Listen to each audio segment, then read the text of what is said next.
Jadi kenapa? Karena harganya sangat tinggi gitu ya.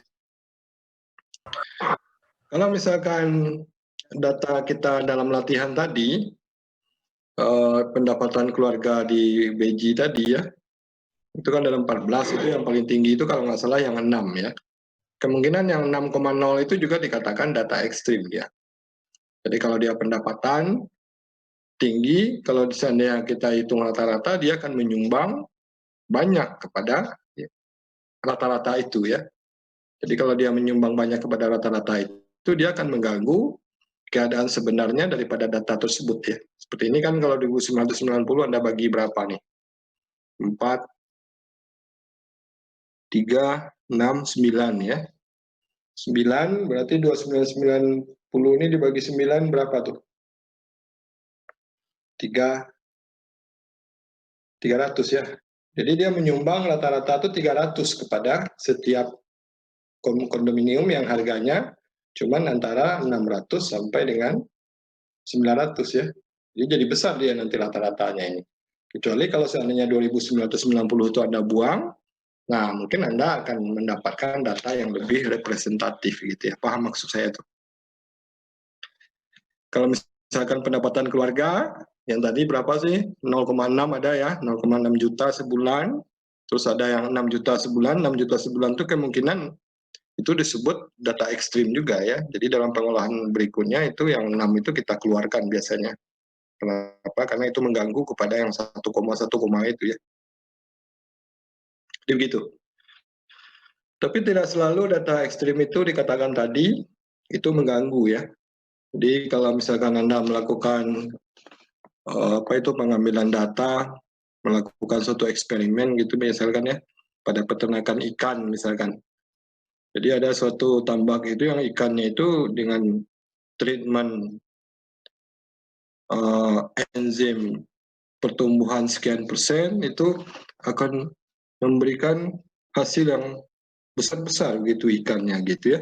Jadi kalau dia besar-besar, kalau kita olah, kita katakan data ekstrim itu mengganggu, itu tidak mengganggu ya. Justru ikan-ikan yang besar itu, yang ekstrim itu yang harus dipelajari ya. Bagaimana kok bisa ikannya jadi besar-besar. Sehingga mungkin nanti pada periode yang akan datang ya kita hanya akan menggunakan enzim dengan persentase tertentu yang menyebabkan ikan itu menjadi besar-besar. Begitu ya. Jadi kira-kira begitu tentang ukuran tengah ini ya. Jadi ukuran tengah itu adalah salah satunya nanti adalah rata-rata ya. Rata-ratanya sudah tadi ya di sini ya. Oke. Nah, kemudian kalau kita bicara variabilitas, ini variabilitasnya artinya adalah penyebaran data ya, bagaimana data itu menyebar. Jadi kalau dia terlalu menyebar, biasanya itu akan membuat kita lebih repot mengurusnya daripada data itu yang dia terpusat gitu ya. Seperti contoh ini. Jadi pada set 1 nilainya 1, 2, 3, terus paling tinggi itu 11 ya. Hati-hati ada yang nilainya double di situ ya.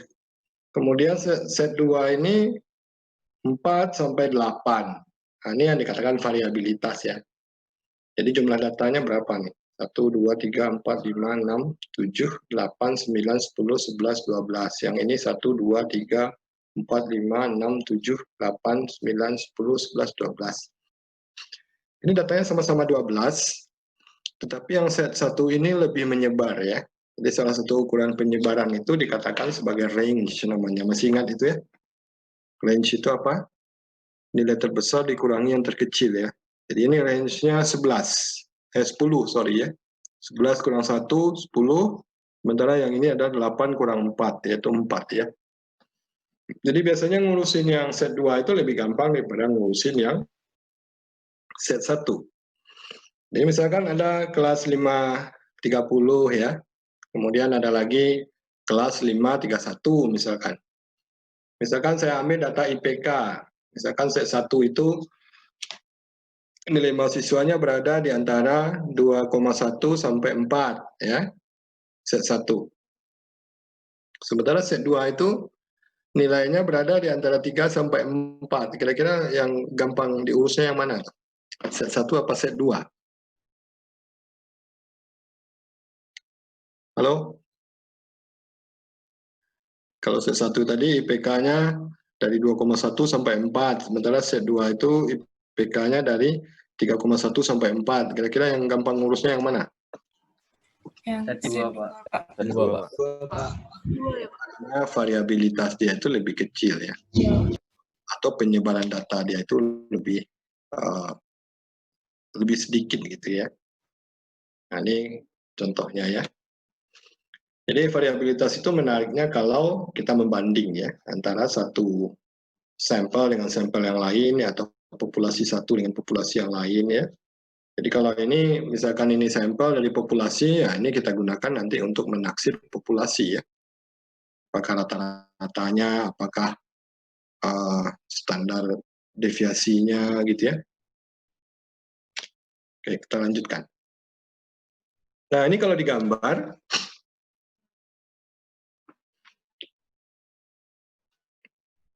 set 1 itu kalau digambar ini apa namanya nih? Ini ada nama diagramnya ini ya, diagram titik gitu ya.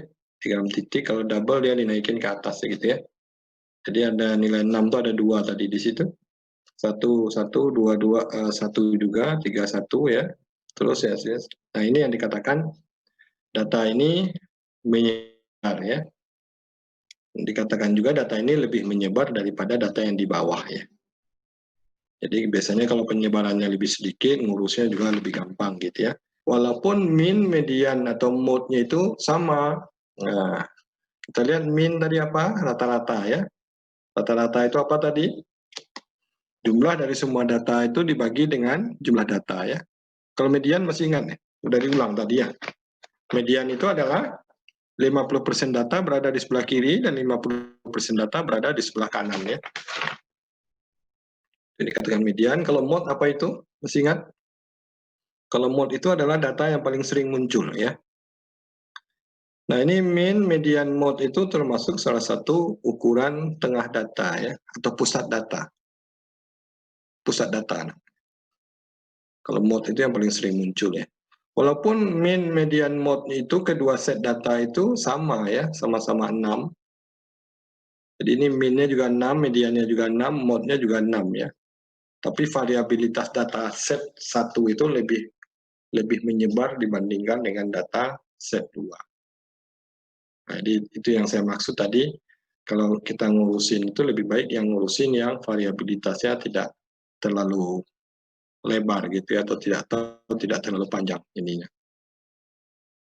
Soalnya kalau dia sangat bervariasi itu akan susah ya. Seperti pendapatan masyarakat Indonesia misalkan, itu mungkin dari yang paling kecil sampai kepada konglomerat gitu ya.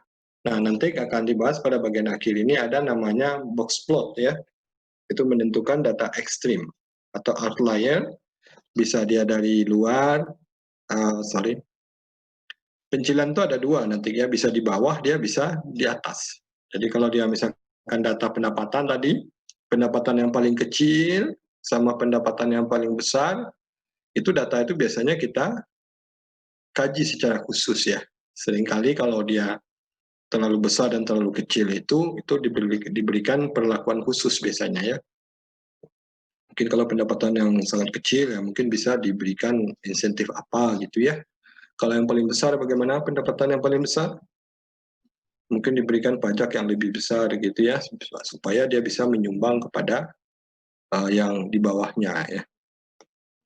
Kira-kira begitu. Nah, nanti aja. Nah, suatu ukuran variabilitas namanya adalah range ya. Jadi data yang terbesar dikurangi dengan data yang terkecil ya. Ini biasa saja. Kemudian ada lagi ukuran variabilitas, itu adalah variansi. Itu adalah suatu ukuran penyebaran di mana kita menghitung rata-rata penyimpangan dari nilai rata-rata ya. Jadi kalau tadi ada pusat data rata-rata kan, nah berapa jauh penyimpangan dia dari rata-rata itu disebut juga salah satu ukuran variabilitas ya. Nah, rumusnya seperti ini, S kuadrat jumlah dari XI data kita itu dikurangi dengan rata-ratanya, ini dikurangi dulu baru dikuadratin ya. Jadi kalau dia dari rata-rata, tentunya kalau di sebelah kiri itu nanti kalau dikurangin tentunya jadi negatif ya. Sebelah kanan itu jadi positif, itu makanya dikuadratkan. Dikuadratkan ya. Dibagi dengan n kurang 1 ya. Kalau S saja, itu nanti akarnya ya, itu dikatakan sebagai deviasi standar namanya, atau simpangan baku ya. Ini ukuran yang penting ya dalam statistik. Nanti sampai kepada distribusi normal juga pakai ini ya. Jadi ini dikatakan variansi atau varians ya. Kalau sampel dia pakai N kecil, kalau dia populasi pakai N besar. Tapi kalau N besar, kita menggunakan rata-ratanya itu mu itu adalah rata-rata populasi ya, rata-rata populasi. Jadi cara ngitungnya dikurangin dulu baru dikuadratin. Atau kalau Anda mau diuraikan ini dulu juga bisa ya. Jadi ada juga buku yang menyebutkan ini diuraikan dulu. Ini dikuadratin jadi apa? X kuadrat gitu ya. Dikurangi dengan 2 kali XI kali X strip ya. Kemudian ditambah dengan X strip kuadrat. Nah, begitu bisa juga ya. Kemudian disigmakan.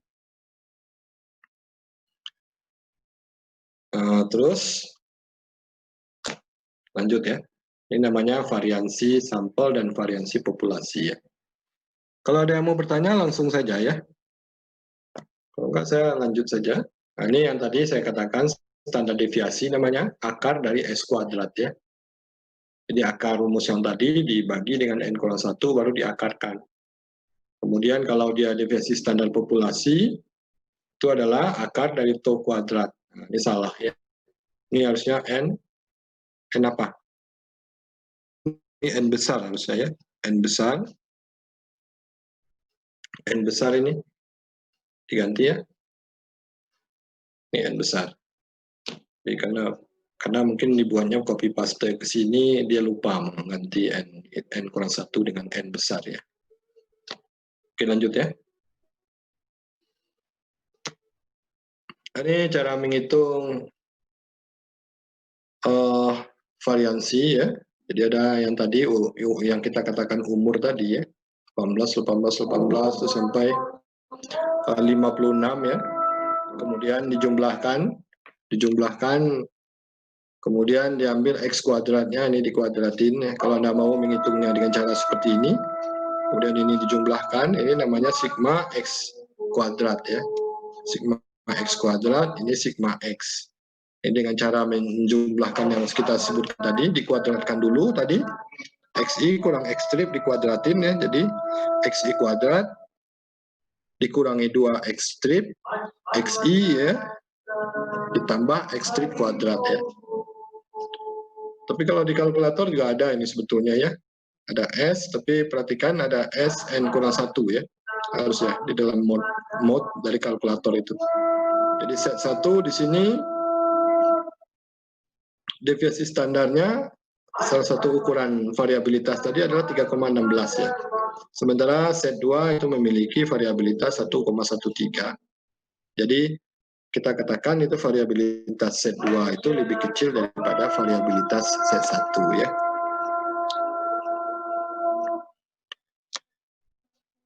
Ini urusan Anda nanti mungkin ya, analisis finansial ya.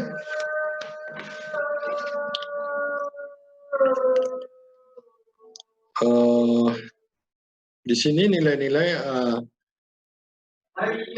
laju perubahan ya, laju perubahan daripada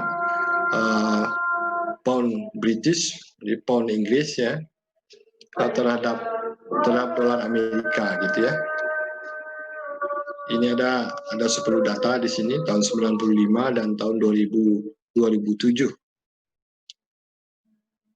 Jadi data ini ada seperti ini. Kemudian apa yang dilakukan?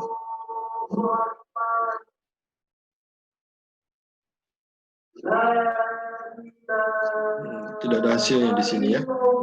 Jadi kalau boleh Anda coba nanti di rumah bagaimana deviasi standar daripada tahun 95 dan tahun 2007.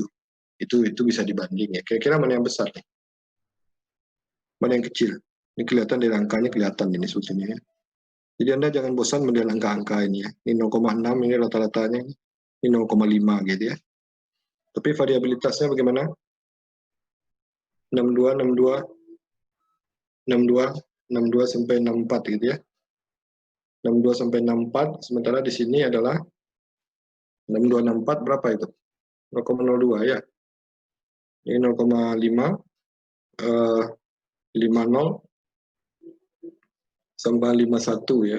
Jadi kemungkinan variabilitas yang 95 ini lebih besar daripada 27 ya.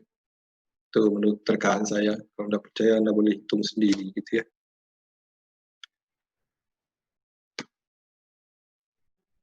Nah, ini earnings per share. Apa maksudnya nih? Mungkin Anda, ini pelajaran Anda nih kayaknya ya. Jadi kuartal kedua, earnings per share itu apa artinya apa?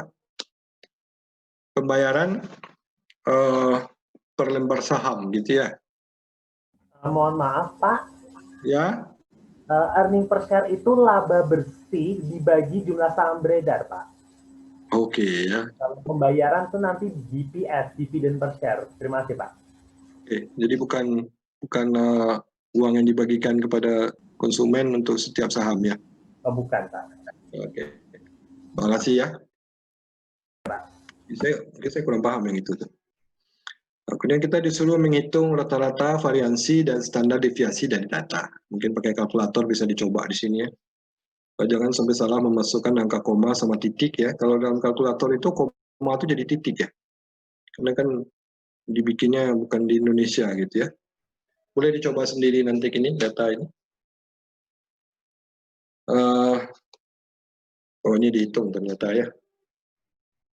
Di Sigma X 61 katanya rata-ratanya 4,74, kemudian X kuadratnya segini, kemudian X kuadratnya segini, kemudian ini diakarkan ya, jadi 2,44 S-nya ya. Kemudian kita lanjut ke penggambaran data ya. Ada pie, pie itu apa itu? Ini sejenis kue ini ya. Kemudian ada bar chart, kemudian ada frekuensi, poligon, dan ogive ya. Nah, pie itu kira-kira begini. Jadi kalau tadi data apa itu? Kalau seandainya pendapatan keluarga tadi kita bikinin pie, kayaknya mungkin bagian-bagian ini ya kurang menarik jadinya ya. Jadi ini biasanya dibuat untuk apa itu persentase dari benda-benda yang berbeda-beda di sini ya. Di sini dikatakan investment portfolio komposisi ya. Jadi ada bonds, ada foreign, small cap. Nah, ini saya nggak ngerti ini ya. Mungkin ya, investasi yang dijalani oleh sebuah perusahaan, mungkin untuk bonds itu ada 20% gitu ya. Kemudian untuk foreign ada 20% dan seterusnya ya. Jadi jumlahnya semua adalah 100%. Itu yang dikatakan pie itu ya. Kemudian ada lagi namanya ini apa namanya? Histogram ya. Seperti bentuk histogram. Ini bisa ditampilkan dalam bentuk histogram ya. Kalau titik-titik tengahnya ini dihubungkan itu nanti namanya apa? Poligon ya. Poligon dihubungkan ini ya. Ada nggak di sini? Nah, ini seperti ini ya. Ini dikatakan poligon. Ini masalahnya adalah untuk penjualan pizza gitu ya.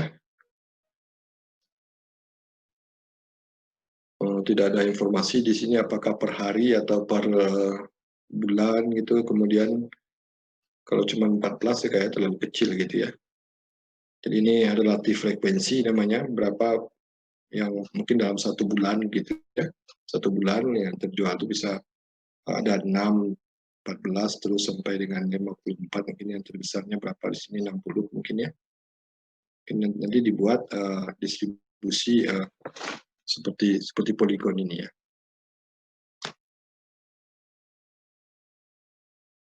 Kemudian ada lagi namanya stem and leaf, ini memang dulu sudah ya. Stem and leaf itu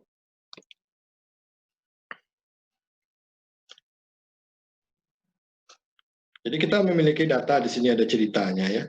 Jadi ada data 11, 12, 12, 13 ini tentunya ini setelah diurutkan ya. Jadi yang dianggap sebagai STEAM di sini adalah bisa dia di sini adalah puluhan ya, sepuluhan, satu gitu ya, 1, 12, 13 datanya begini ya. Nanti sampai dengan 62. Nanti bentuk stem and leaf-nya itu seperti ini ya.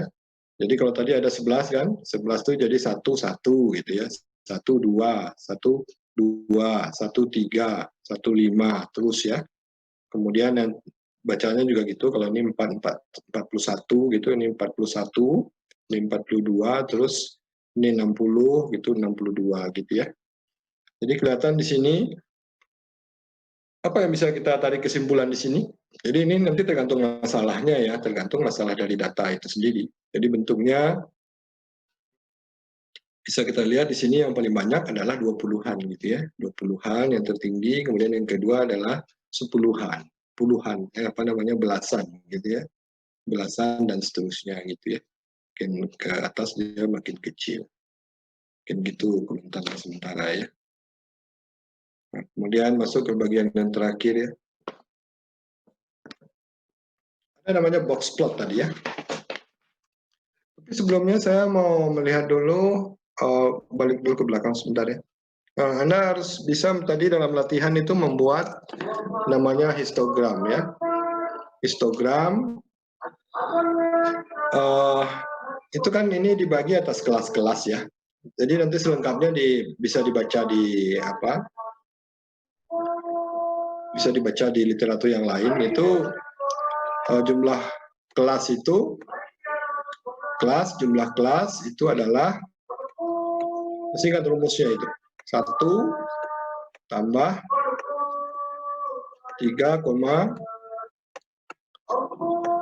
ada yang nulis 3,3, 3,33 tambahin 3 lagi enggak apa-apa ya. Log n ya. N-nya adalah jumlah data. Jadi kalau kita punya tadi 14 data berarti 1 tambah 3,3 log 14 gitu ya. Log 14. Jadi Anda dapatkan berapa itu? Ada yang punya kalkulator nggak? Bisa dihitung nggak sekarang? 1 tambah 3,3 log 14. Berapa jawabannya?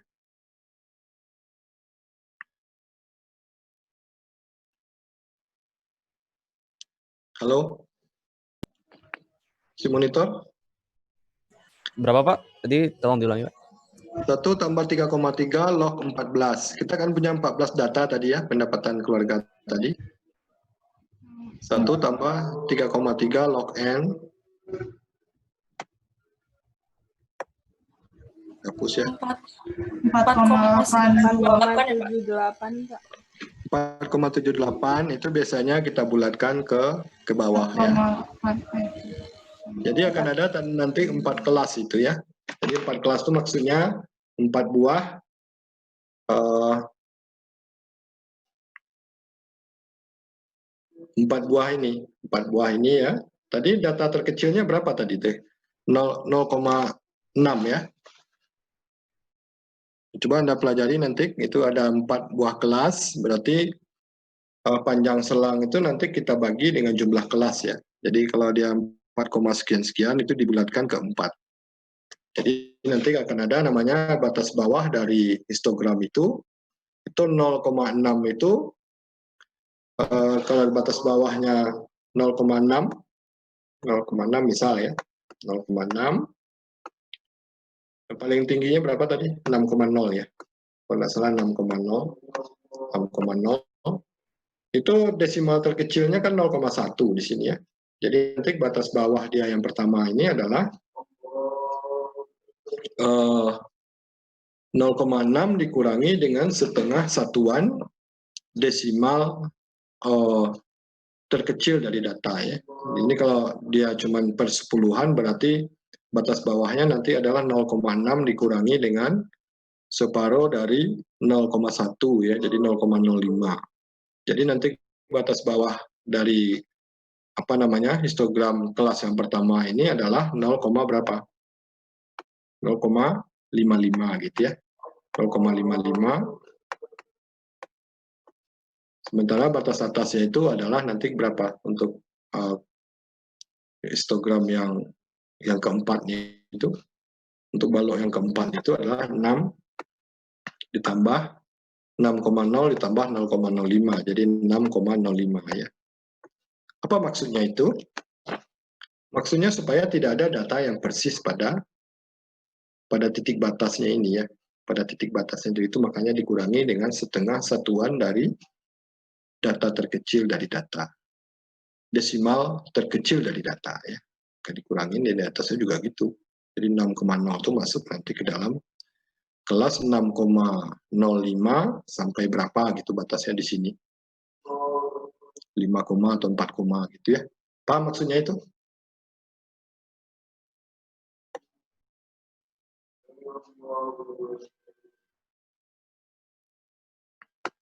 Oke? Paham ya? Oke, kita lanjutkan. Sudah bisa bergerak. Nah, stem and leaf tadi sudah ya. Kemudian masuk kita sekarang ke box plot ya. Di box plot kita harus melihat ada median di situ, ada kuartil bawah Q1 ya, ada kuartil atas Q3, kemudian ada observasi terkecil, kemudian ada observasi terbesar ya. Jadi bentuk box plot itu seperti ini ya. Jadi kalau data kita tadi menyebar pada garis ini, nah ini median, kemudian ini dikatakan IQR namanya. IQR itu adalah interquartile rank. IQR itu dihitung dari Q3, kuartil atas dikurangi dengan kuartil bawah ya. Oke, 10 menit lagi ya. Nah, ini namanya kumis kalau ada data berada di sini ya. Nah, ini dihitungnya nanti pada slide berikutnya seperti ini ya. Ini perlu Anda pahami nih. Jadi ini namanya, jadi data outlier kita itu biasanya dalam pengolahan data itu dikaji secara khusus ya. Jadi kalau misalkan data pendapatan masyarakat, data outlier maupun di atas maupun yang di bawah itu biasanya nggak diikutsertakan ya. Itu dikaji secara khusus. Tadi saya sudah cerita ya. Kalau yang pendapatannya terlalu besar, bagaimana agar dia menyumbang kepada yang lain gitu ya. Kalau yang terlalu kecil, bagaimana akan membantunya agar bisa menjadi lebih baik gitu. Nah, cara ngitung outlier itu di sini ada dua ya. Ada namanya Q1, ini Q1 tadi ya, Q1 dikurangi 1,5 kali IQR. Dapat angkanya di sini. Kemudian ada lagi outlier, namanya outer fence di sini ya. Jadi kalau dalam buku lain dikatakan begini, jadi outer fence itu Q3 tambah 3 kali IQR, kalau di sini Q3 dikurangi dengan IQR. Jadi data kita kan ada di sini nih. Kalau ada di sini outlier, di sini juga kemungkinan ada ya. Di sini juga ada, di sini juga ada. Nah, yang berada di antara di selang ini, yang berada di sini, itu namanya adalah minor outlier namanya ya. Jadi sebaiknya Anda punya catatan ya untuk setiap mata kuliah itu sama seperti di kelas ya. Ini minor outlier, sementara yang di luar yang ini disebut sebagai major outlier ya, atau outlier yang utama gitu. Yang ini juga gitu sama ya. Ini disebut sebagai minor outlier yang ini, sementara yang di luar ini adalah major outlier atau outlier utama. Jadi outlier itu tentunya harus dikaji secara khusus ya, apakah dia akan diikutkan atau tidak, atau apakah dia akan dibuang gitu ya, atau dikaji secara khusus biasanya. Jadi untuk data kita itu, coba nanti Anda cari apakah ada outlier yang lain atau tidak. Seandainya kita menghitung semua data itu rata-ratanya berapa, kemudian kalau outliernya sudah ketemu, nanti Anda buang outlier itu, kemudian Anda hitung lagi rata-ratanya ya, dari data yang tersisa. Jadi kalau dari data yang tersisa, kalau outlier yang setelah dikeluarkan, itu biasanya lebih representatif gitu ya. Kenapa? Karena tidak ada data yang ekstrim di situ. Paham maksud saya? Paham?